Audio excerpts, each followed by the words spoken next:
Hey, and welcome into the Big Ten Huddle. I'm your host, JR. I've got a lot to talk about going on in the Big Ten. It's the off season, so don't judge us for our content because we're just looking for anything to talk about here. Literally, pre-show, we were like, this subject, we don't really, we're not really experts here. So some of the show might just be vibes, all right? So just vibe with us tonight. Have a good time. Let us know what you're thinking in the comment section, in the chat, and we would love to know what you think as well. We have casual Big Ten Kent with us once again tonight. Kent, how you doing? I'm doing great. I love that word vibes, man. Like it's like summertime down here in the South right now, so like you just like it's like a cookout vibe. We're just talking ball. Like no one's like everyone's kind of talking sideways. No one really knows what they're talking about. So that's the time. This is the time of year to do that for both sports, like football and basketball. Everyone's just like kind of talking out of their butts a little bit. No one really knows what's going on with anything until the season starts. Is the Tennessee the South? Is Tennessee South? I think so. I think it is. I Larry, would is it call the South? But I would call it South. It's got an interesting little appellation, it's an interesting culture unto itself. But I would say South. It's hot enough to be the South. I'll tell you that much. I lived in Virginia first, but I lived in Virginia for I don't know 2 or 3 years or something like that, and everybody there would call themselves the South over there, and I was like, no. Like there were parts of Ohio that I lived in that are the same location, like they're the same distance up from Virginia. Yeah, it's not the South. They're like, oh no, we're the South, and it's like, okay, whatever. Virginia is interesting because depending on what part or region of Virginia you're in, some people are like die hard, like we are the South, we will never relinquish it. But Virginia, like in our lifetime, I feel like it's gone from kind of south to solidly north, especially in the northeastern part of Virginia. It's the north, but people cling to that southern identity, especially if you're in the western part of Virginia, southwestern. They consider so. We were about a half hour from West Virginia, so I think that's what did it. And it's a lot different over there, but it's mountainous. But dude, Ohio. So I've been down in Cincinnati, which is like the most beautiful like melding of like Midwest and South I've ever seen, and it like is so flawlessly like combined there. But then you go up by the Great Lakes, and it's like Cleveland, Detroit. It's like the same thing. So it's very interesting state, Ohio. I just wanted on record too that I'm not like banging the drum for the South. Just so everyone knows, I'm a North guy. I'm a North guy through and through. Like I know who won the Civil War, so like it's all good. I'm not down here like claiming like South is better or anything like that. Just for the record. I know you're not. We didn't think that. Well, he's already got the conversation going, but we have Larry K with us again. He was over on a football episode with me and Zach. Now we've brought him over to the dark side of the basketball episode where we get off track a little bit more and don't stay on topic as well. So, Larry, are you prepared to be off topic a little bit tonight? I am so prepared to be off topic. I think the basketball teams are off topic themselves because of the transfer portal these days. The teams are all over the place. How can we have any consistency? We might as well not be consistent here either. And by the way, it's hot as hell in New Jersey right now too. So it's summertime vibes, Memorial Day weekend coming up. We're going to be grilling. We're going to be chilling. I got the sausage ready. I got the beer ready. So I'm ready for vibes tonight. That's what we want. We want the sausage and the beer ready. That's what we need. Yes, so vibes all here tonight. We got Clyde Trent Jr. in the chat getting the conversation started. Purdue is going to be better next year. Should be in the run for a title. Without Edey. National title or Big Ten title? Let me know what you're thinking there, Clyde. I think you mean national championship title if you're saying they're going to be better next year. It's officially Braden Smith season, if that's the case. So we'll talk about it. Actually, you know what? We're going to talk about it in our first subject. So let's just go ahead and hit right on over to it. Isaac Trotter from 24/7 Sports put out his way too early men's college basketball Big Ten power rankings. That's quite the title right there. And Kent, we looked at some of these a couple weeks ago, and like Rutgers and Maryland was in the top 4. I think it was Indiana, Purdue, Rutgers, Maryland. UCLA was kind of near the middle, and we were like, what's the deal with that? And Michigan was kind of near the bottom. We were like, what's the deal with that? Well, Isaac here is a little bit different. He's got UCLA number 1, Indiana, Purdue, Oregon number 4. Michigan, Illinois, Rutgers, Maryland, Nebraska, Ohio State, Michigan State, Iowa, Wisconsin, Washington, USC, Penn State, Northwestern, and Minnesota. Kent, will you stand for this kind of Northwestern Chris Collins slander, Northwestern at 17th? I absolutely will not. I will not stand for it. That's why I'm sitting right now. I will not stand up for this ranking. Yeah, I'm upset about that. I'm shocked too, because I do understand that Chicago's team did lose Chicago's player, Boo Buie, this year. I get that. And he was the face of their team for so long, and it's a tough guy to replace, but what they have returning next year, and they still have, correct me if I'm wrong here, Chris Collins is still coaching that team. I Yes. just do not foresee them being in that bottom 4 of the Big Ten next year. I just can't see it. So I will not stand for that. That was probably, I know we kind of, on the notes here, we were going to say who was too high, but definitely Northwestern way too low in the rankings on this one, for sure. Yeah, we can start wherever. As I was reading that, I was like, oh yeah, Kent not going to let this Chris Collins here pass. Larry, man, Rutgers at 7th. Do you feel like that's too high? Do you feel like that's about right? Too low? What are your thoughts here on Rutgers at 7? I think so. First of all, I think the whole ranking is interesting because if you read, what they're why they're putting teams where they're putting them, there's so much emphasis on the transfer portal guys they bring in. Understandable. You bring in a highly rated guy, it's going to catapult you to the top of the rankings. Your expectations are going to go up. Understood. However, there's something to be said, especially in basketball, for style, culture, the way guys meld together and how long it takes them to hit the ground running. And we can mention a guy like Collins. These coaches, these types of guys, they need that culture. They need guys coming back. You look at Indiana, great haul, and Ballo, a guy that because he was on the West Coast for so long, I was tuning into late at night, like, who is this guy? And when his name entered the transfer portal, I would have loved for Rutgers to try to grab him. The fact Indiana has been going all out with all these resources, they're like a hot landing spot now. They look interesting. So with respect to your question with Rutgers, do I think Rutgers belongs where they are? As I'm scrolling through these rankings earlier, with all the hype with Rutgers, obviously they lured in the number 2 and number 3 freshmen in the incoming class. They also have some other highly touted freshmen, that weren't as highly ranked, but we think are going to be pretty good. I was waiting to see, where are they? They're going to be up there somewhere. I would have thought top 5 just with all that hype. But I'm going to tell you something. Without Cliff Amori, who left, and I expected him to leave, and without Rutgers having been able thus far to lure in any other formidable rim protector in the transfer portal, I'm a little bit hesitant to crown Rutgers as, a title contender or anything else, simply because I'll give you 2 reasons, and I don't want to digress all, crazy into Rutgers, but you go from a team who we knew who they were pre-crazy NIL transfer portal. You had these staples. You had Geo Baker. You had Ron Harper Jr., you had guys who came through a system, had a culture, had a brand, played defense. You knew what you were going to get. And last year was the first year where I think Steve Peichel, it looked to me like what he was doing was preparing for the arrival of these 2 highly touted freshmen who like to run the floor, who have this insane athletic offensive ability. And he starts opening things up, bringing in a bunch of kids in the transfer. We had a highly touted freshman who's now in Nebraska, in Gavin Griffiths.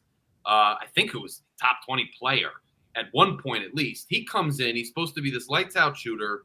Expectations are so high, and we're supposed to run the floor and have this newfound offensive firepower and athleticism. And what we find is when they try to get away from that brand, and I don't think Peichel was consciously trying to get away from defense, but when you set yourself up to have so much expectation in terms of running the floor and offense, and it doesn't click on a given night, it affects your defense, and that affects the brand and what Rutgers needs to win. Here's my thing.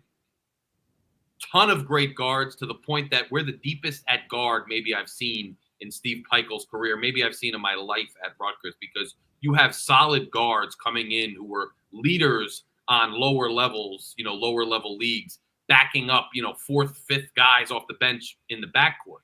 But the front court, We got Zach Martini from Princeton, who's a very good player. He can step out. He can make you stretch a little bit. He can shoot. But we don't have somebody to bang right now around the rim. And without that, looking at the rest of the Big Ten and what we're going to be up against, I got to say, it's a long-winded way to say I think they're where they should be. Because I wouldn't put them low with the expectations, but I'm not going to crown them with two great freshmen, but freshmen and no anchor. That's where I am. Yeah, no, I think that makes a ton of sense. That was going to be a lot of what I was thinking as well. Is like they have too much talent coming in, and Dylan Harper and Ace Bailey. I try to say Ace Bailey first because he is the higher ranked player, but I guess it doesn't really matter. Yeah. But Dylan Harper and Ace Bailey. But you're totally right. That's my concern. Like I'm glad Jeremiah Williams is back, and I'm glad some of these other players are back too.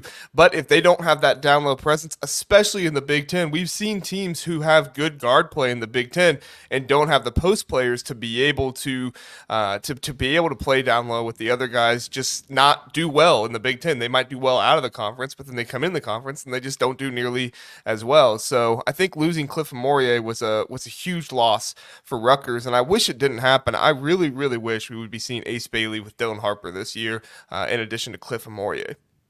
And I'll say this, though, and I want your guys' opinion. With the point you just made, JR, I think it's interesting. Big Ten play, which I personally really like because I like old school basketball and like a full team. I've noticed that when we get out into out of conference play, especially in the tournament, and that's why I loved seeing Purdue actually advance last year all the way to the title game with Edey being such a presence. Is I've noticed that guard play and spacing and this ultra athleticism is a little bit of a different style of play than this bang down low style we've maintained a little bit in the Big Ten sometimes. And I think it hurts Rutgers in conference, which is obviously going to hurt their prospects going out. But it's going to be interesting to see how these teams, and I'm interested in your guys' opinion overall, Big Ten conference play as opposed to when we get out of the conference and the different styles that exist out there. What do you think, Kent?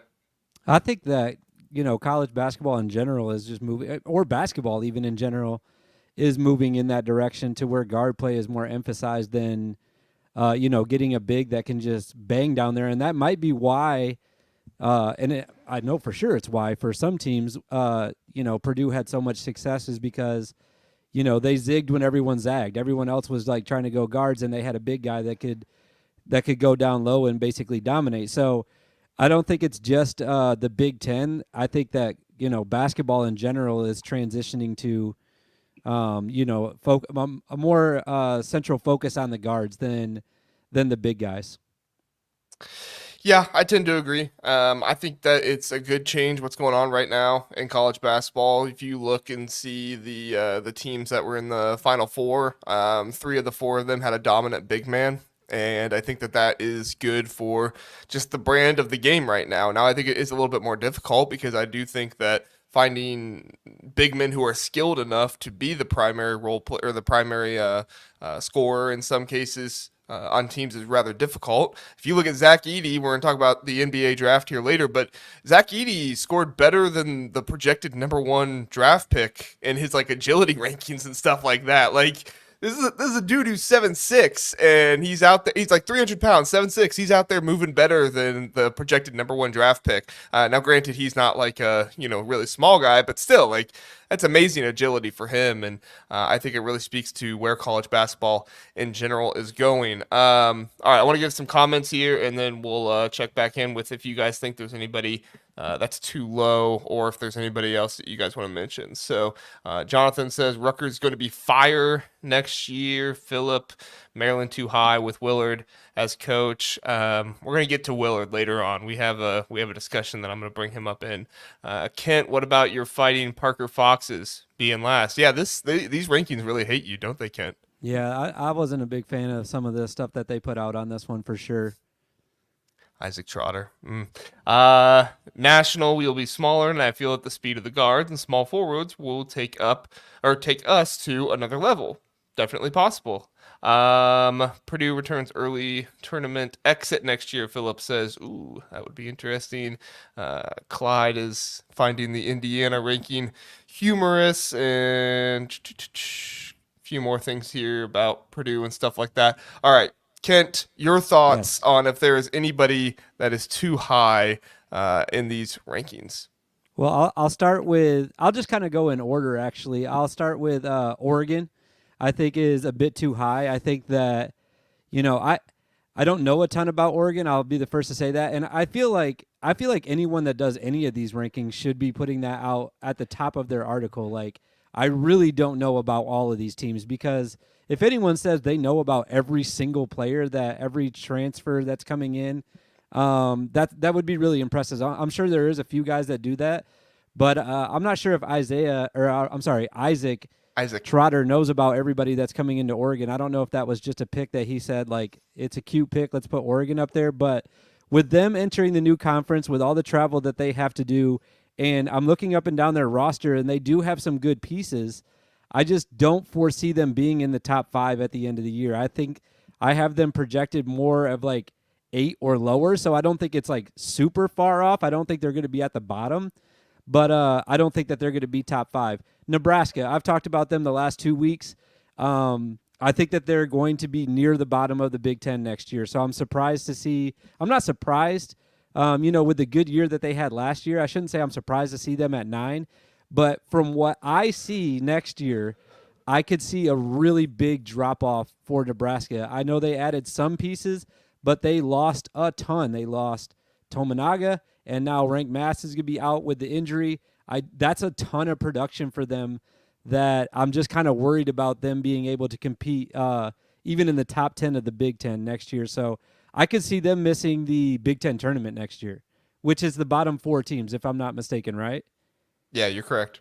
Yeah, so I don't know if they're going to make the Big Ten tournament next year. That's how I feel about Nebraska. I'm really low on them next year. And then I know you said we're going to talk about Willard later, but Maryland, I've seen multiple people's rankings for the way too early next year stuff. Everybody has them higher than what I have them. I don't see them in the top 10.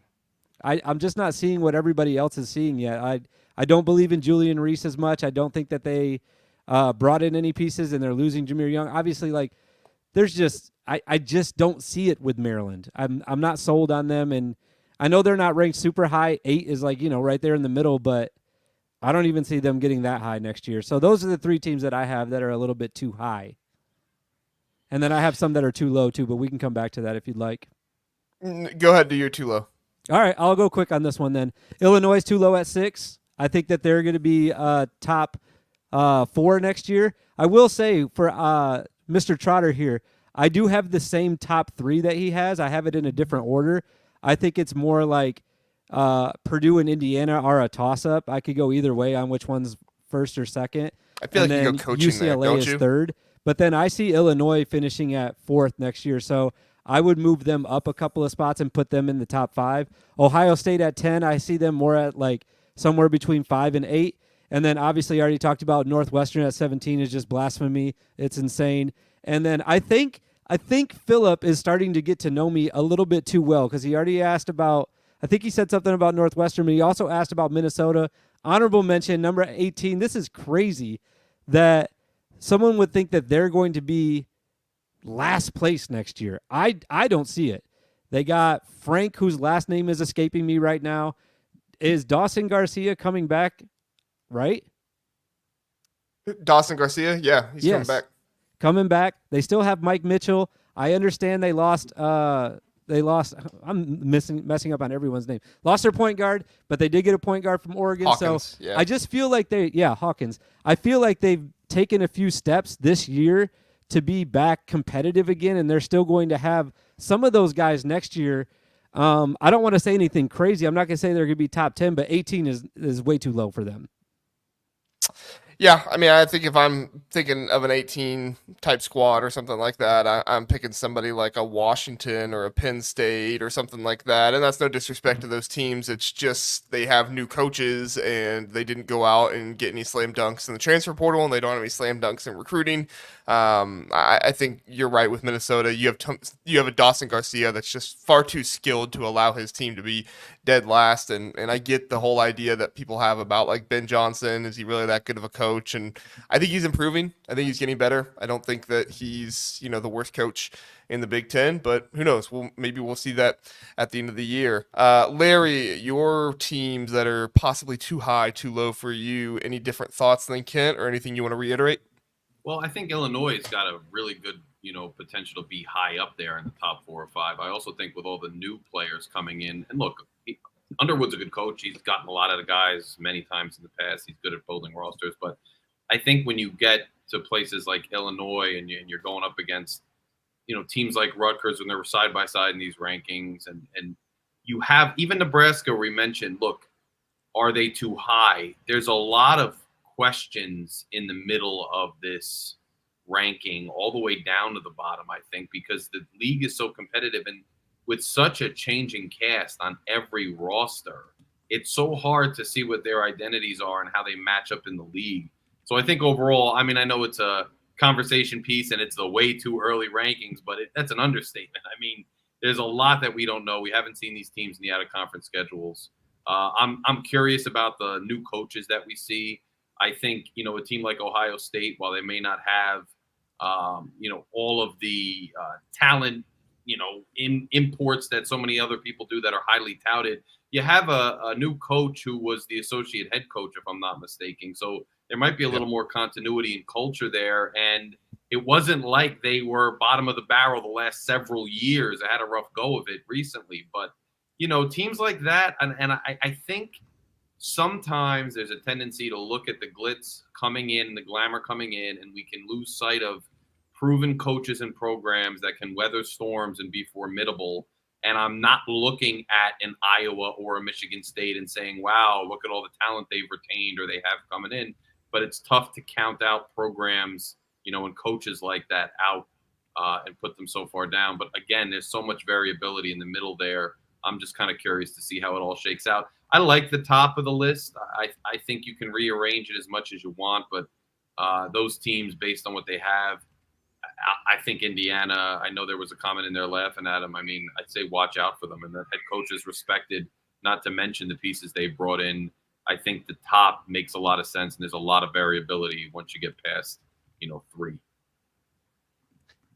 Yeah, your thoughts on Ohio State are warranted. I don't know what to do with Ohio State this season. As an Ohio State fan, I want to believe in them. They did beat 2 Final Four teams this last year. They were the only team in the nation to beat 2 of the teams that were in the Final Four. Check me, make sure I'm right. I think I looked that up, right? But to my knowledge, they were the only team to beat 2 of the Final Four teams this past year. Now, granted, Jake Deaver only did that one time. Chris Holtman did it the other time, and Chris Holtman got fired. So, maybe it was Who a was fluke, the other team you guys beat besides Purdue? Alabama. Oh, I forgot about that. Not UConn. Nobody beat UConn. Well, people did beat UConn. Somebody did. Yeah. In the tournament, nobody did. Anyway, so I don't know what to do with Ohio State. I want to believe in them, but at the same time, I'm kind of just jaded at this point because I believed in them last year, and look what it got me. It got my head coach fired. So I don't know what to do with them this year. But I do want to ask you guys about one more before we move on, because I'll admit I was kind of shocked to see them this low, and I don't know if maybe it's just me or if you guys feel the same way, but Michigan State. Tom Izzo, that's what I'm number saying. 11. We really think he's going to miss the tournament. We really think they're going to let him miss the tournament. Arguably he should have missed it last year. Now, granted, he won a game, so maybe put the doubters to rest there. But Michigan State 11th. I don't know. It's weird weird to see them that low because usually they get the benefit of the doubt from everybody, so they're automatically put near the top 5, and that just doesn't mean that they are top 5, though, just because people are giving them the benefit of the doubt. I think that they're accurately ranked in this. There's only a few teams that I thought were appropriately in the right spot, and they were one of them. I just don't. Yeah. Last year, I changed my mind a lot about them last year just based on how the season went, and with not a lot of things changing next year and probably even getting worse at a few positions, I just don't. I could see them right at 11 next year and missing the tournament. For sure. I could see it happen. I'm just not predicting it to happen. And I could see freshmen, you have some freshmen coming in there. Freshmen haven't been great in recent years, as the article kind of says, but you got Akins, you got these guys that didn't really perform, and you got to trust Izzo, I think, to get the most out of them, the next year. Why, though? After this year, why do you have to do that after this year? Because of his long history, man. I just think it's tough to I mean, we can say, in recent memory too, and we've beat Michigan State, the last few years. He hasn't been some powerhouse that we're terrified of, but I just got to think some of these guys is going to get up to speed. And it Yeah, I depends a thought lot that on was going to happen all year because they went in preseason like top 5 or near They number were 1 fifth. last year, like Yeah. preseason, and that wasn't just like some random guy on Twitter doing power rankings either. That was like actually their like ranking to start the year, and then they're borderline not making the tournament, winning one game in the Big Ten tournament against Minnesota. That was a close game, by the way, and yeah, I just don't know, man. I'm concerned about them. And maybe they were operating on that same reputation I'm citing now and JR is citing now to move them up last year when they went in, so highly touted, and every year it's supposed to be so great. Maybe the polish is wearing off and maybe it's fading a little bit over there. We will see. We will see. We will see indeed. A lot of comments to get to in the comment section. Thank you everybody for your comments. Unfortunately, I can't get to all of them, but definitely some homers, also some good discussion there in the comments. I appreciate all of you. So let's move on to the next one here. Guys, best incoming freshman. I did create this graphic. I didn't steal this one off Instagram like the last one. So, give me credit here. But I did create it in like 10 minutes. So if you're like, JR, this graphic stinks. It looks really good. Thank you. I appreciate that. All right, so top 10 freshmen entering the Big Ten. These are just the top 10 based on the 24/7 composite rankings. Obviously, if you guys have anybody else you want to mention, feel free to do so. But my question to you guys as we look at these rankings and who's here, what are some of the freshmen that are coming into the Big Ten next year you're most excited to watch, you think will be the best? Larry, I feel like I know where you're going to go with this one, so we'll let you go first here. Yeah, I mean, look, I'm very excited about both Bailey and Harper. Arguably Bailey would have been number 1 if not for the reclassification of Cooper Flagg. Harper in other rankings could have been number 1 if not for the reclassification of him. Harper, as you may know, in the McDonald's All-American game, actually hit a 3 right in Flagg's face to end the game and started putting up his finger on number 1. I think Ace Bailey is an exciting player because of his sheer athleticism. This is a kid who can drive. This is a kid who can, not necessarily the most consistent of outside shooters, but he can sink them. And if he's hot, he's hot. And just a big frame kid who's also quick and can do a lot of different things off putting the ball on the floor. But I think Dylan Harper, who may not be the player that necessarily jumps off the page from a sheer raw athleticism standpoint. And that's not to downplay him at all. He's the number 3 ranked player in the country, according to this list, and some list number 2. He's a monster player. But I think his, acumen as a basketball player, distributing the ball, knowing the right shot to take, contributing in every way possible, making those around him better is going to be really exciting to see. I think he's a well-rounded basketball player for an incoming freshman. And I think one of the biggest things for Big Ten fans, for college basketball fans, and obviously for Rutgers fans to keep an eye on is this is a program that's not used to getting this highly touted, group of freshmen, especially 2 of them ranked that high with that much potential. And how is this program going to utilize, and accentuate and maximize their talents and potential to not only give the team success, but to get these guys success? These guys are, projected in many circles to be one and done type players. And if they come to Rutgers and don't maximize on that, that's going to hurt Rutgers going forward. So I'm looking forward to seeing these guys ball out. They've had a lot of experience playing together, playing against each other. These circuits nowadays for these high school kids are national. They're in all these different tournaments, all these different leagues, all these different invitationals. So it's not like they're completely new to the competitive nature, to the hype, to knowing each other, to being around each other. But the Big Ten's different. College ball is different. Playing, if you don't have a big anchor against teams that do, is different. And it's going to be interesting to see how it shakes out. But, man, I am excited. I am hyped. We had the guy earlier say Rutgers is going to be fire. Season tickets are selling. We got some premier games coming up. I'm hyped for these 2 guys, and I want to see how they play together. I know they're hyped. Let's see what happens. I am too, Larry. I can't wait to see not just them play in the Big Ten, but how they play together as well. I think that when you talk about what duos are you most excited for, I guess that could be a subject on our next podcast. What duos are you most excited coming into the Big Ten? This Rutgers duo would definitely be at the top of my list. Kent, there's a number of other great players on here as well. Purdue has their own guy in there, Cannon Catchings. You have Merez Johnson for Illinois, who's highly regarded. Derek Queen, who I think is kind of the whole reason why Maryland, I mean, obviously a transfer portal class too, but one of the main reasons why Maryland is getting the hype that they are. Indiana lost McNeely and went and replaced him with Bryson Tucker. Who are you thinking here is going to be one of the best freshmen in the Big Ten next year? Yeah. Question first though, that's Harper in the graphic photo right there, right? Or no? That's or is that Bailey. That's Bailey. that's Okay, Bailey. sorry, I don't know their faces yet. I've only seen highlights, but not a lot of guys wearing sunglasses playing basketball anymore. And I don't know why it's bright in there. I think it would help out the guy's vision a little bit. So I think that we should research like if he's actually going to be able to wear them next year if it's allowed.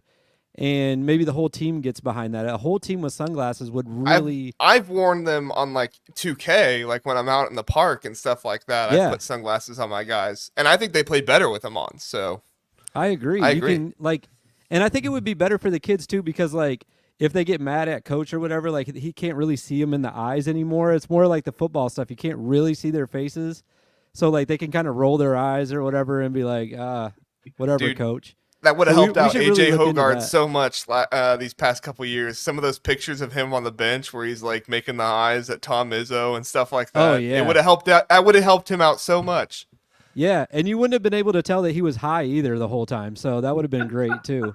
No, obviously the two guys at the top, Ace and Dylan, are like everyone's excited about them. We can't wait to see them play. I probably should have wrote down 4 other guys, knowing we had a Rutgers guy coming on, so I should have looked for some more guys. But the only other 2 guys I wrote down were Derek Queen, only because I've heard his name so much, and Maryland fans are so excited about him that I'm excited to see what he's going to do next year. And I think they're going to need him. As I just said, I don't think that they're going to be that good this year. So I think he's going to get a lot of playing time. And then another team I just kind of bashed, Michigan State. I'm only excited about Jace Richardson because I was in prime viewing basketball age when his dad was playing at Michigan State and actually saw his dad play live twice, I think, at the Breslin Center. So, like, have fond memories of seeing Jason Richardson playing. So I think because of the legacy, Tom Izzo is going to give him more of a leash than he would give other guys that are freshmen, and he'll get a lot of opportunities. So I'm excited to see if he's going to be able to take advantage of those opportunities. So I'll say Jace Richardson as well. I'm excited to watch next year. Yeah, I think that Dylan also makes a really good point here in the comment section. Dylan's are natural pure athletes. We That's do true. know this. That's a Dylan- factor you have to consider. You Yeah, can't disregard. and we really do need to praise Dylan, the fact that he has taken his natural pure athleticism and he's gone to work in an elementary school rather than go play NBA basketball himself. So, Sacrifice. yeah, props to you, Dylan. You're raising the next generation. We appreciate that. No, I think that Jace Richardson is a great pick. I can't wait to see him this season. Look, Michigan State's going to need it. They most likely are not going to have a competent 5 on their roster, and so they're going to have to be playing some small ball a little bit, and so they're going to have to get some of these other guys who are coming in, playing better and playing probably more minutes if Tom Izzo does go to small ball. That was my entire thing with him last year, was he kept playing his big men, even when it was like, dude, you don't have the big men to do this. And at times he would put 2 5s on the court together. He would put Cooper and Sissoko out there together at times. And I'm like, no, you're doing this the wrong way, Tom Izzo. Like, I'm sorry. I know that I shouldn't be telling Tom Izzo what to do. He's forgotten more basketball than I'll ever know in my lifetime. But still, like, you're doing it wrong. You don't, when you have bad big men, you don't put more of them out there. You take more of them off the floor. Like, this is not how you win basketball games, but, whatever. I digress.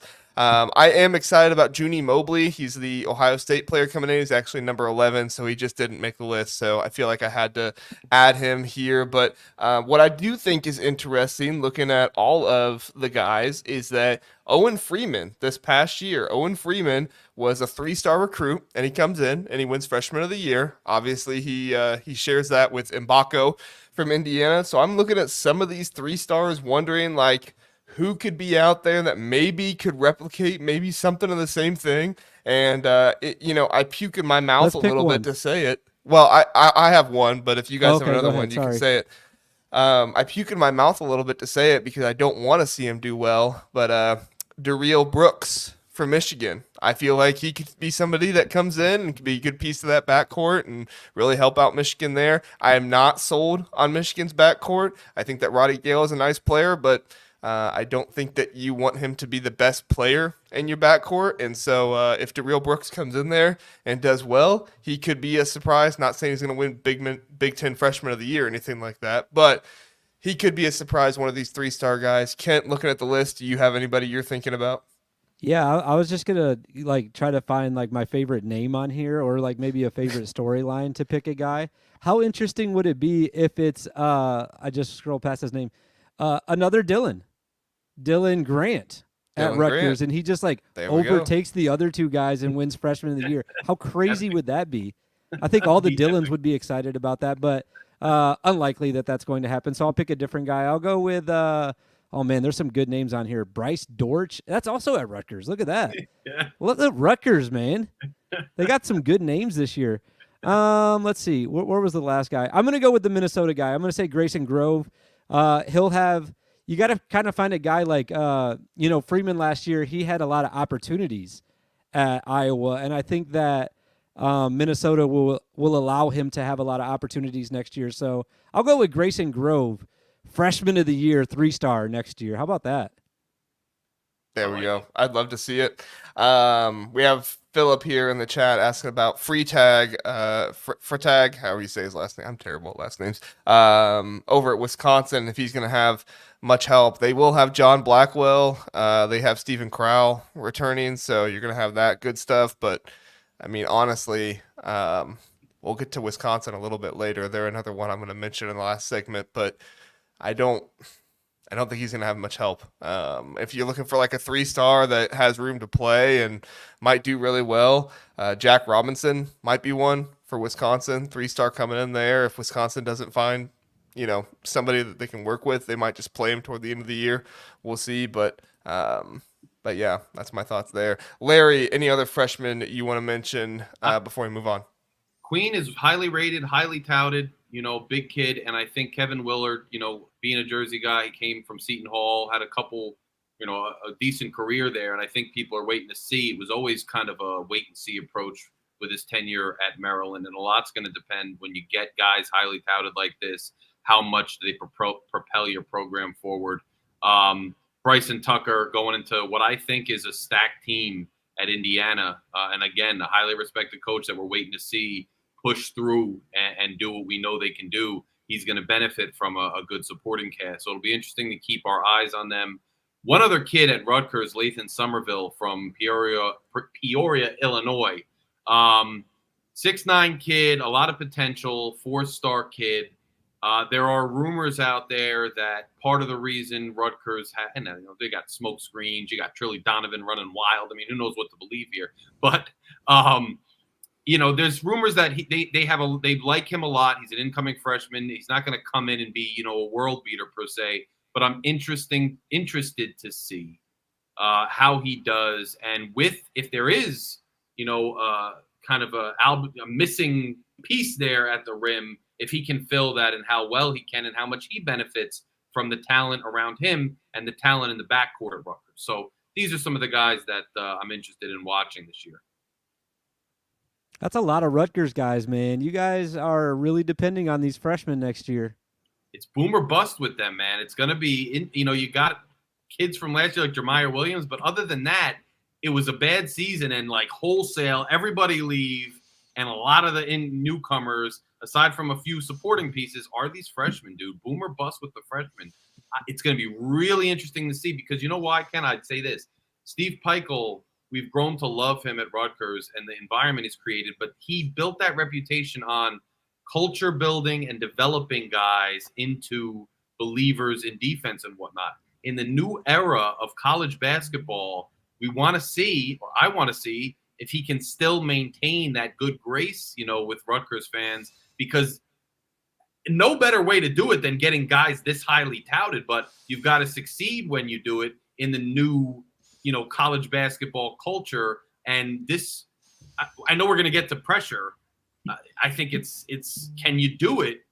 It's not like you have top 20 guys. You have top 5 guys. If you can ever do it in this culture, the time is now to show that you can get it done in this culture. We know he could get it done in the previous world, but that's like a lifetime ago.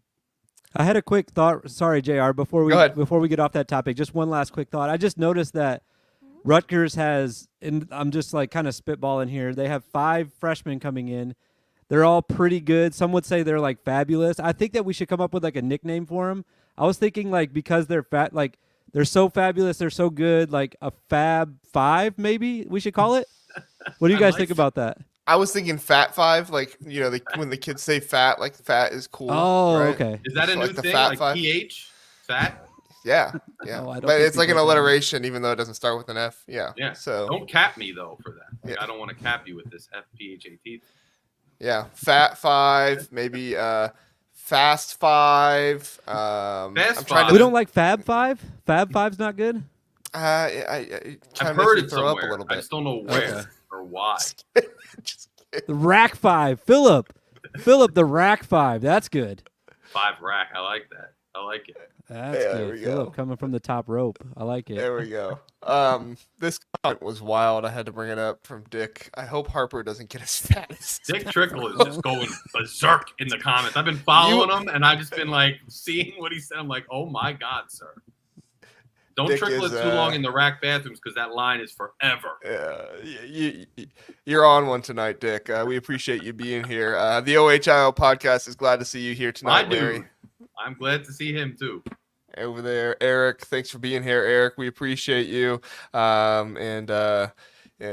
He's not too happy with your language there either, Kent. I think he's talking about the Fab 5.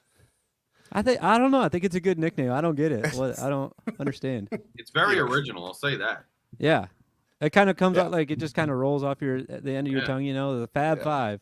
Everyone will know, like they'll associate Rutgers with that saying going forward. We'd have to start doing it more often, but yeah. Start I don't know. pointing I like it now. They could like wear baggier shorts than everybody and like maybe like black socks, black shoes. You know, I don't know. It's just an idea. A fan base. We got to get a Michigan guy in here. They have a big fan base. They can start coining it for us. Fab 5 at Rutgers. So. I guess. had somebody on Twitter mention today we need a Michigan partner in the College Huddle, and it's not for lack of trying, as Eric said. It's not for lack of trying. We've reached out to multiple Michigan podcasts. So far, no luck, but we'll find one eventually, everybody. We'll find one eventually. All right, let's look at some players, NBA draft players. So there's 3 big players right now that still have their names in the NBA draft. That is Coleman Hawkins, Peyton Sandfort, and Cam Christie. Listen, this is not like expert opinions here. We've not we're not insiders with the NBA draft and trying to figure out if these guys are going or not. A lot of this conversation is me vibes, so don't clip us and be like, oh, JR doesn't know what he's talking about and he thinks Cam Christie's going to the NBA or something like that. Like I said, it's all vibes here, so vibe with us and let us know what you think in the chat too. But Kent, we got Peyton Sandfort, we got Coleman Hawkins, we got Cam Christie. Can you see any of these guys coming back to college next year? Obviously, Coleman Hawkins won't be coming back to Illinois. He had his little send-off earlier, but I think Cam Christie could come back to Minnesota, and I think Peyton Sandfort could come back to Iowa. What are your thoughts?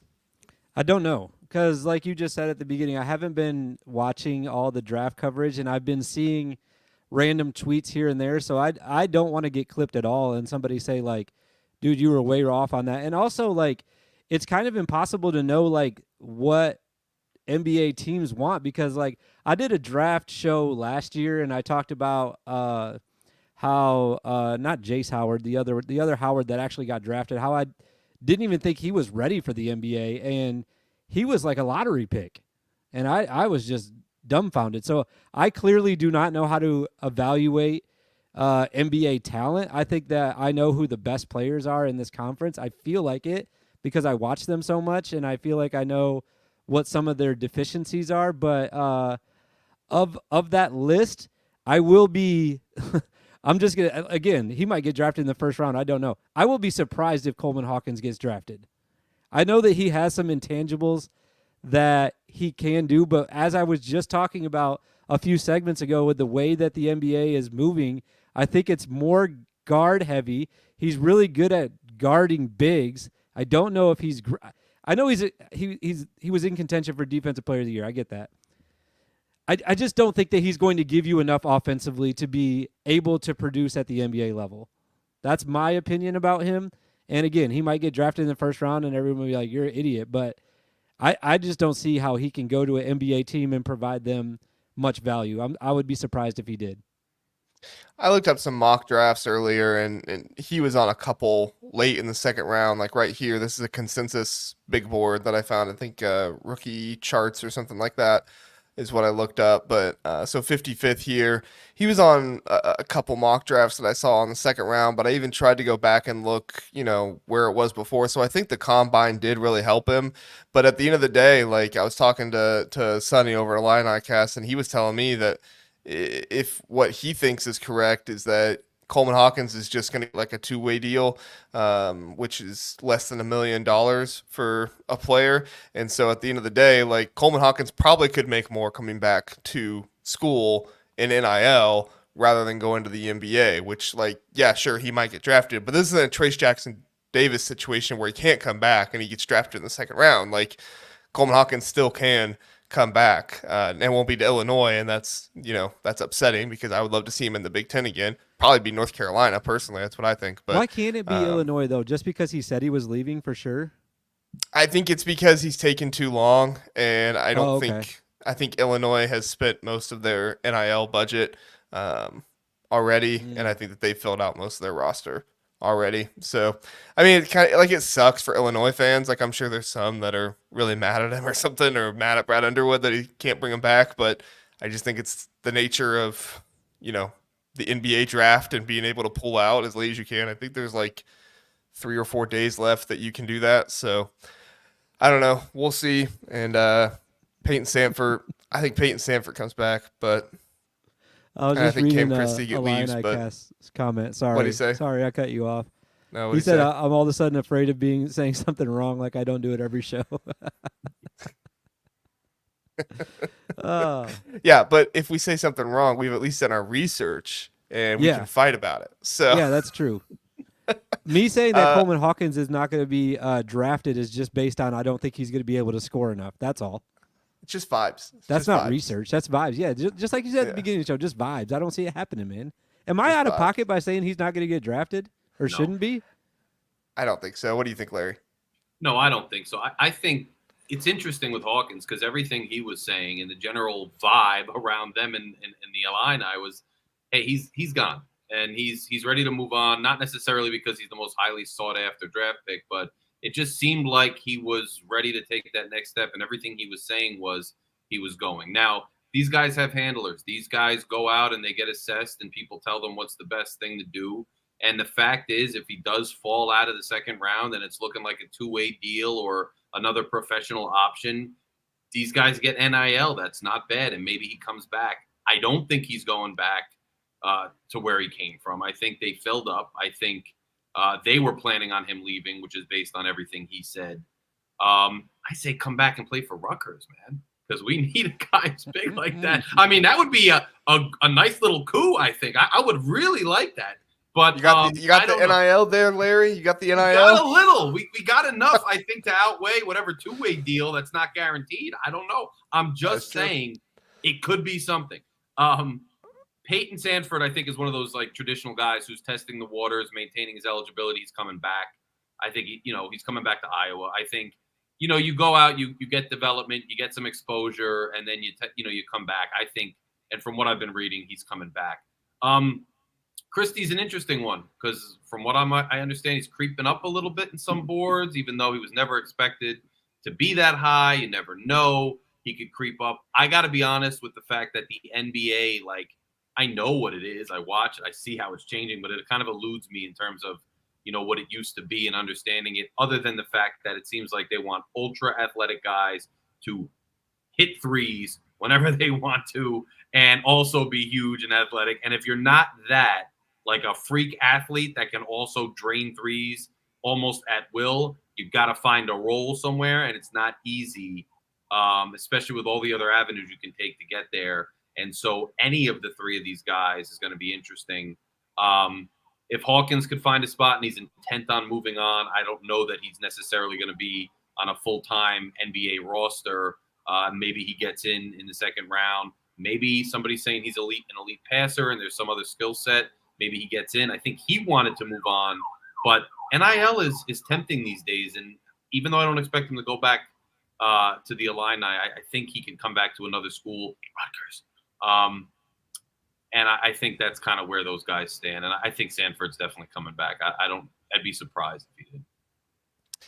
I'm with you, Larry. I wish Coleman Hawkins would come to Ohio State, but Sunny Illini cast says Coleman said he wouldn't pull a Luke Goody, that is, going to Indiana, play for another Big Ten team. So but he also said he wasn't coming back to college, so who knows? My heart is a bit broken, but that's okay, Coleman. It's go get your bag at North Carolina or Louisville or wherever you go. I don't know where. I heard somebody say North Carolina, Arkansas, and Louisville are like his three options right now, which tracks. Those have been some of the schools that have been offering the most money in the transfer portal. It seems like I have no insider knowledge on those schools to know exactly how much they're dropping, but here we go. Philip says next Wednesday, May 29th is withdrawal deadline, so not 3 or 4 days, like a week.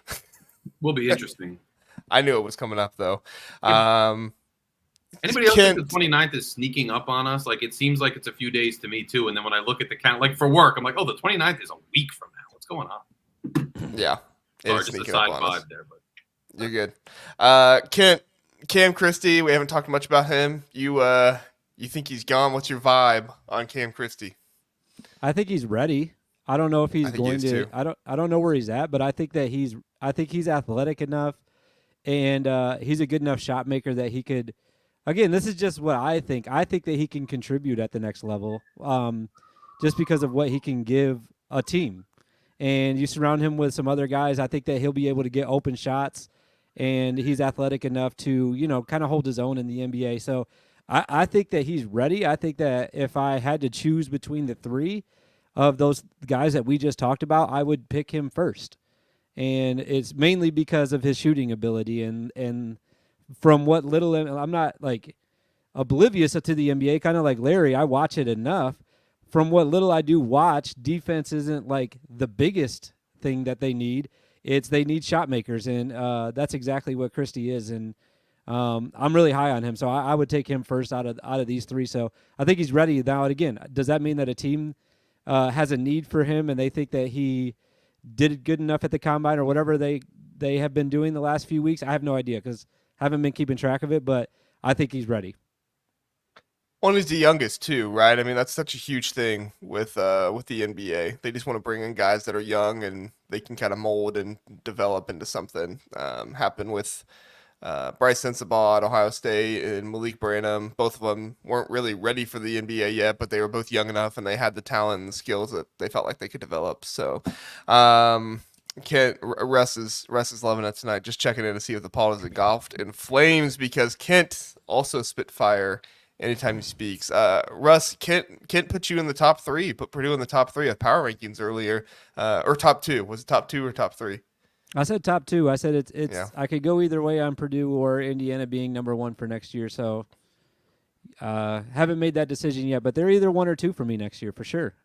There you go. So, yeah, Kent spitting fire. So, all right, guys, let's get to the last topic. Oh, shoot. I screwed it up. Where'd we go? Yeah. I don't want to look at it. I know. Did you just cover me up with Greg Gard? Is that who that was? I did. Yeah, we want to turn you into Greg Gard. There we go.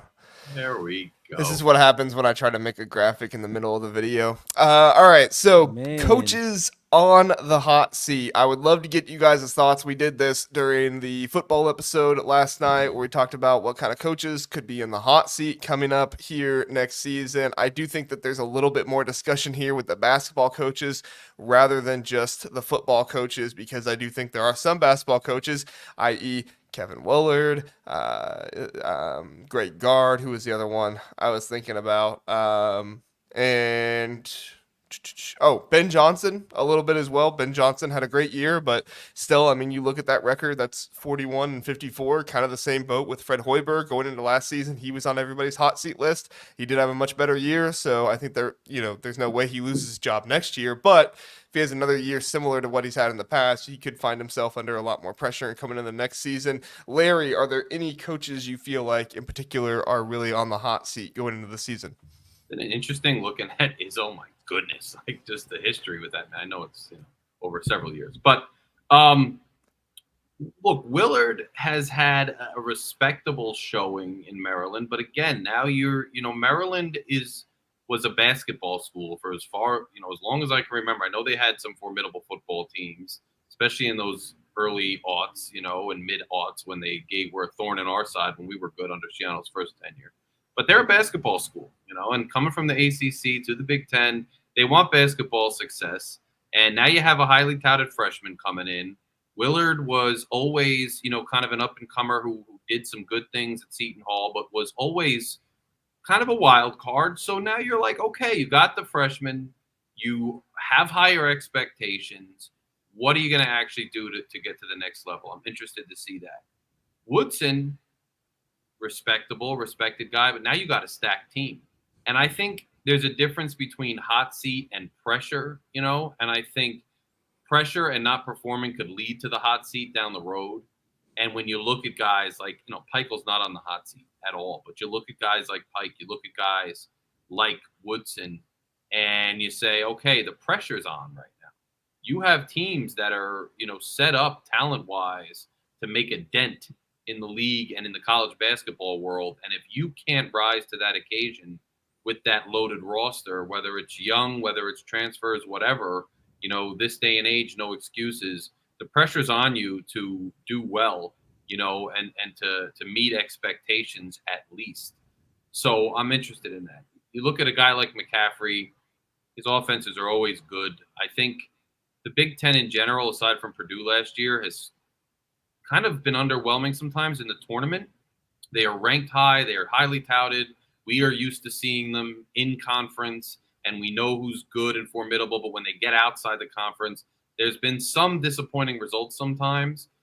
So some of these guys, you just wonder with these storied programs how long they'll hang on. But I'm interested in the guys with the stacked rosters, with the high expectations, who are good coaches, but have they hit that benchmark over 60% wins, high 50s, where they're, almost untouchable for a few years. And I'm not so sure if they underperform with really loaded rosters, if they don't move onto that hot seat shortly after the season.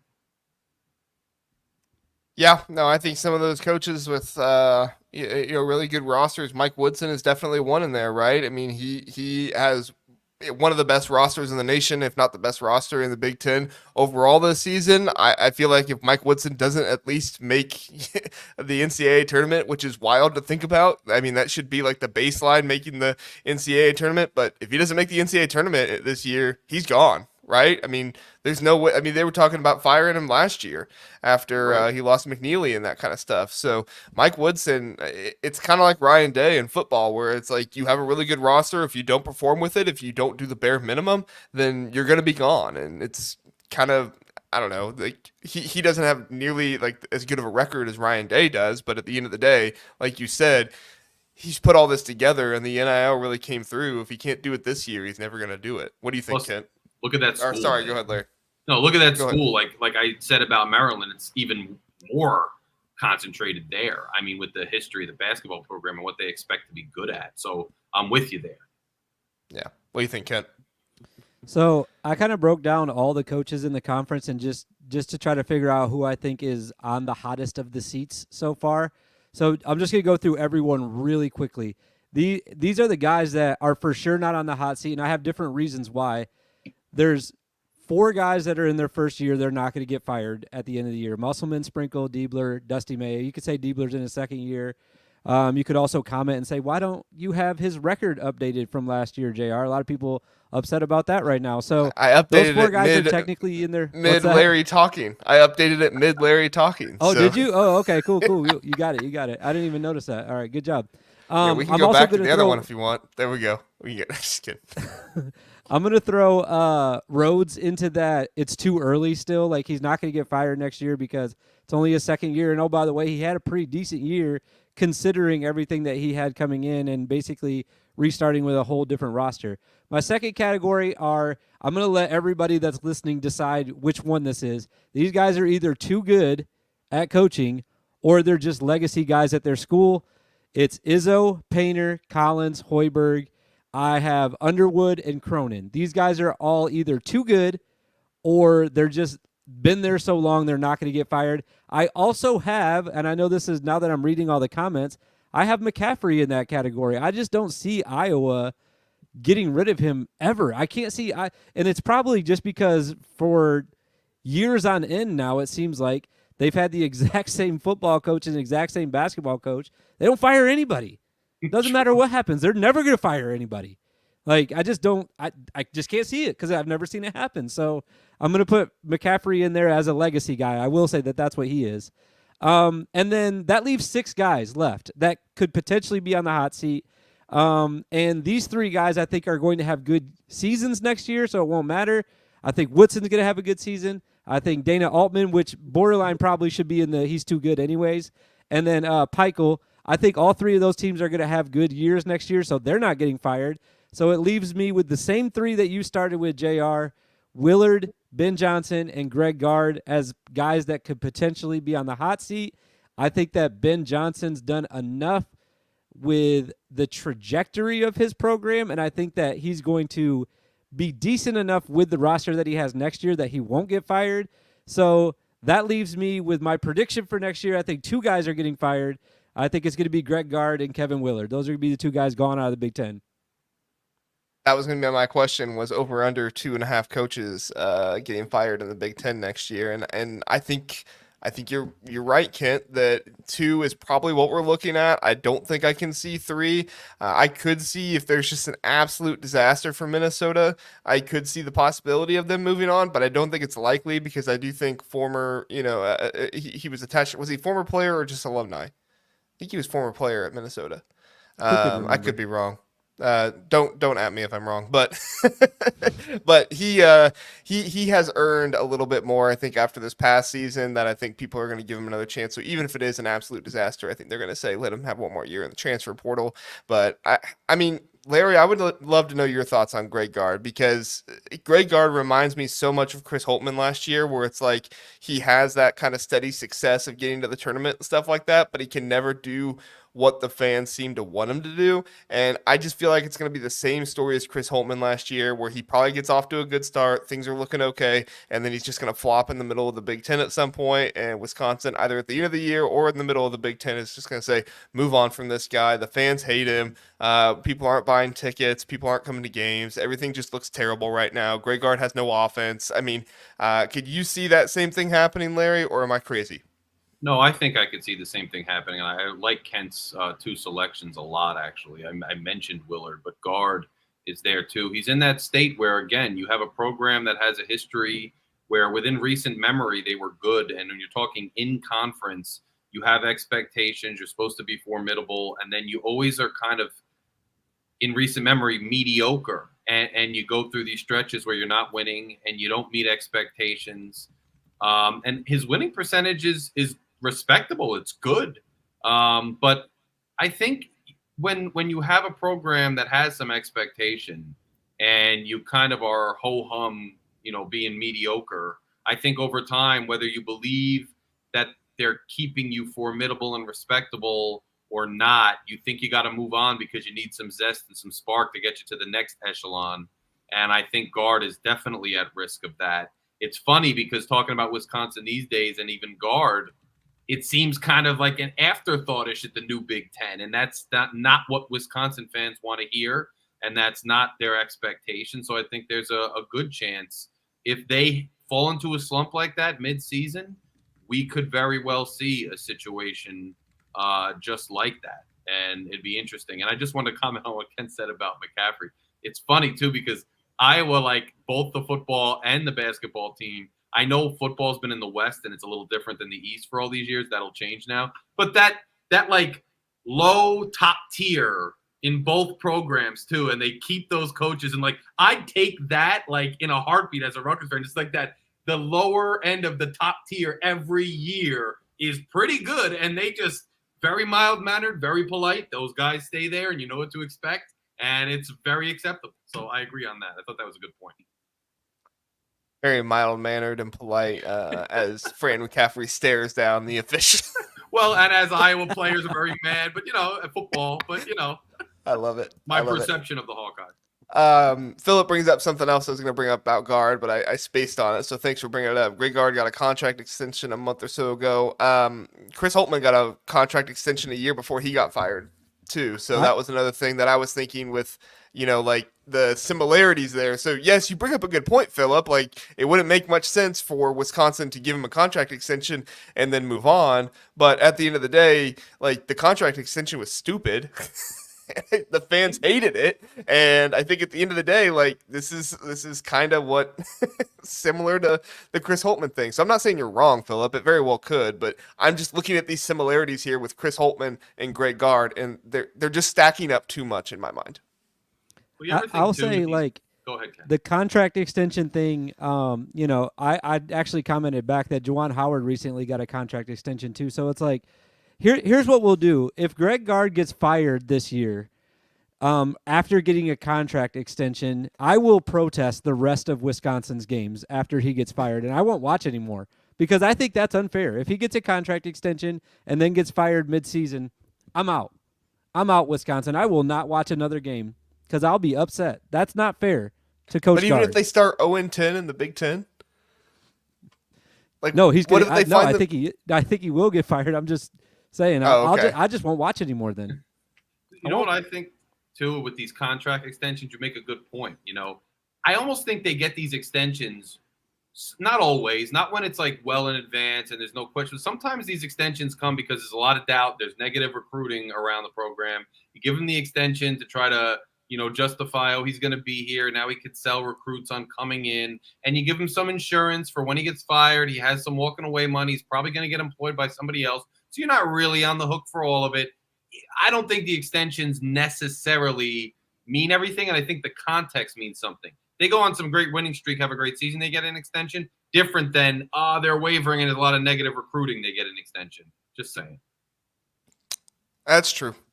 I think, and if you think about it, like recruiting does help certain coaches. Like, I mean, Larry, you be completely honest with me. If Steve Peichel lost Cliff Amoria and did not bring in Ace Bailey and Dylan Harper, I don't think you would feel as great about him, and you'd possibly be talking about, I'm not saying hot seat, but you would be talking about more pressure on Steve Peichel this year than you would be right now, correct? Well, I think it might even be close to hot seat, not because I don't love Steve Peichel, not because I don't respect and absolutely feel grateful for everything he's done to this program, but because you have to be forward looking, and past success doesn't guarantee future success. The basketball landscape has changed.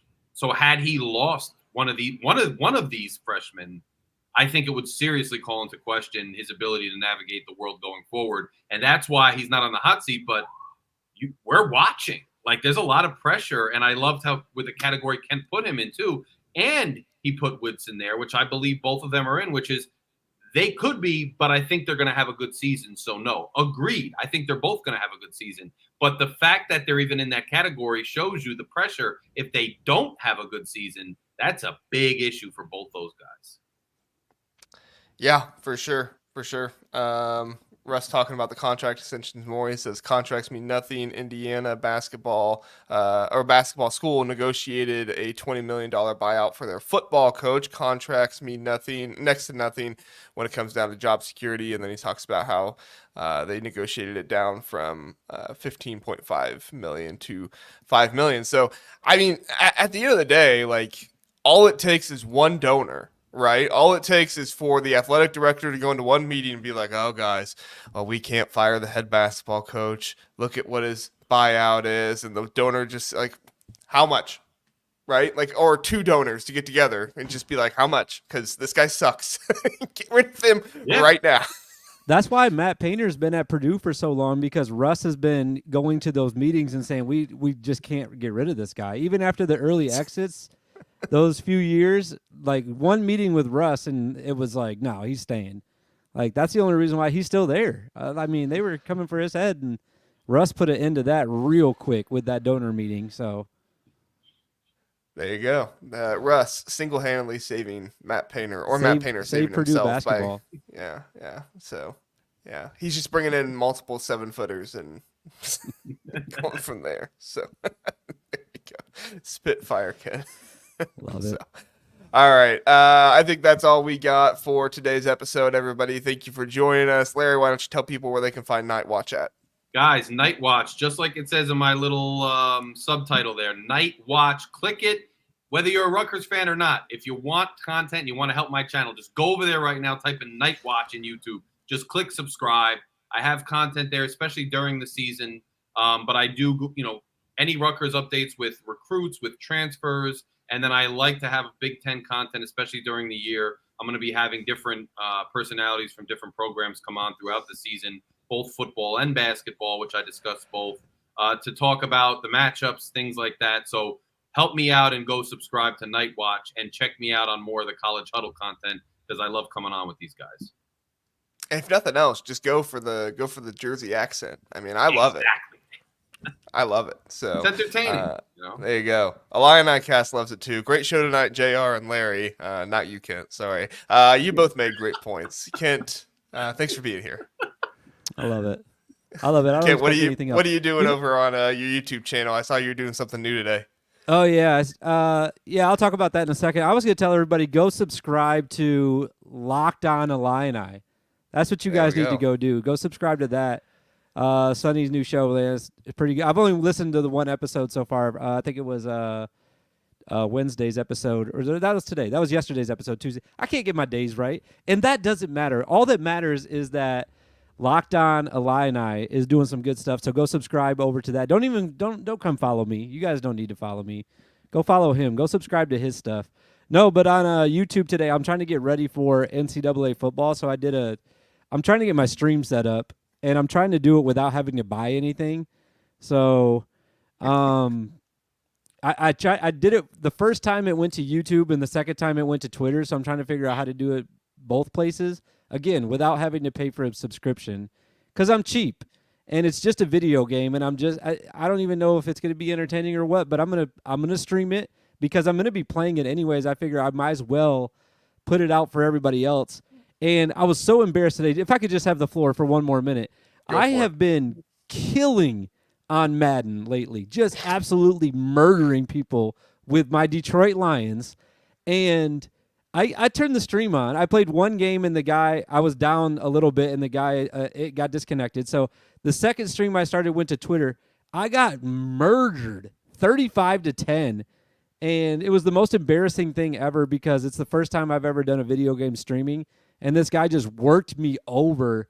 And, I vowed to be better. I might even do another one tonight just to make up for it because I'm not that bad at video games, I promise. When this football game comes out in July, I will be ready to take on all challengers. So that's basically what I'm doing. I'm just kind of labbing right now. That's what we call it in the video game industry. We're in the lab and just kind of getting some snaps under my belt and seeing if, I still got the hand-eye coordination in the hands here. So just trying to get ready for football, just seeing football, seeing more plays, seeing defenses, getting ready for when that game comes out so that I'm good and ready by the time July gets here. There you go. Go catch Kent over on the sticks. That's what they call it, right? I don't know how often I'm going to be doing that, so I don't know if you again don't follow me. Go follow Sonny, man. He's got good stuff going. When I get it, what do you have though, Kent? Say that again? PS5 or Xbox? What do you have? PS5 or Xbox? I have the older Xbox still, and I will not be upgrading either. I will not be. Okay. Again, I am not spending any money. I already have an Xbox. I already have a computer. I already have a camera. I already have all the things I need. The only thing I have to spend money on is the game when it comes out. So I'll be buying the game, and then I'm going straight to the streams, and I'm going to be playing people online. But once I get it like actually going and I figured the stream out and I'm starting to feel a little bit more comfortable, then I'll promote it though. And I'll probably get a little bit more consistent with how often I'm doing it too. But my wife is not happy about it, by the way. She heard me practicing today, and she was like, "Are you about to start doing that?" And I was like, "Yeah, that's happening." And she's not pleased. She's not pleased about that. But your wife also didn't want you to start podcasting, and then you were like, "Hey, I'm going to podcast on Wednesday nights with JR." No, she's actually been very supportive of this because it's not my show. Because I don't have to edit and I don't have to stay up late and do anything with it. So she likes this. She's not gonna watch or anything. Don't go crazy here. Not my wife either. Literally, I was coming up here to get ready for the show, and my wife was like, "Would you care if I went to bed right away?" And I was like, "What else are you gonna do?" And she was like, "Well, I was thinking about watching your show." And I was like, "No, please don't. You would fall asleep right away. Like you hate sports. You don't want anything to do with them. So unless Sonny just said it's not coming out on the older systems. It's not that old of an Xbox. It's like Xbox One. I just don't have the like Series S or X. I still have like I bought it in like 2017. It's not like a, it's not an Atari here. It's not like Nintendo One. I can't keep up with I bought all it the recently Xboxes enough. Either. Do you play Xbox or PS5, Larry? I got the PlayStation. Yeah, the Yeah. 4. The PS4. I'm like Kent, okay. dude. I don't know. And I play like certain games, like Madden. I have it every year. I get it. I haven't really played as much. I was never great at it. But like like Red Dead 2 and The Last of Us and all. Like I'll play that over time, like because I'll take a whole Saturday when I need to just black out the world and just play those immersive games for a while, and I'll milk it. And then when I'm done, I'm like done till the next game comes out. And I don't switch consoles until like that next game is only on the next generation. Then I will have to get that console, and I'll do it. But yeah, I get into it. I wish I had those days still. I have a 3-year-old and a 1-year-old now, so when I go to black out the world, I just lay down on the ground and close my eyes and they jump all over me. So. And now I'm just got a girlfriend, not a wife or kids, right? So like that oddly takes up a lot of time though, because the weekend she's like here the whole weekend. So it's like, where's my Saturday game time? Where is that? But yeah, she goes to every tailgate or she stays home, sir. I will not miss a tailgate on a Saturday or a Sunday. So there you go. Just tell her you're going to a tailgate and sneak back in the window and then go play your video game. So, I really like that idea. Not that I endorse lying to your wives or don't worry, she doesn't others. watch either, so we're good. Yeah, there you go. So, all right. Hey, thank you everybody for watching the Big Ten Huddle tonight. Thank you to Kent and to Larry for coming on. We appreciate them and we appreciate all of you. Have a great night.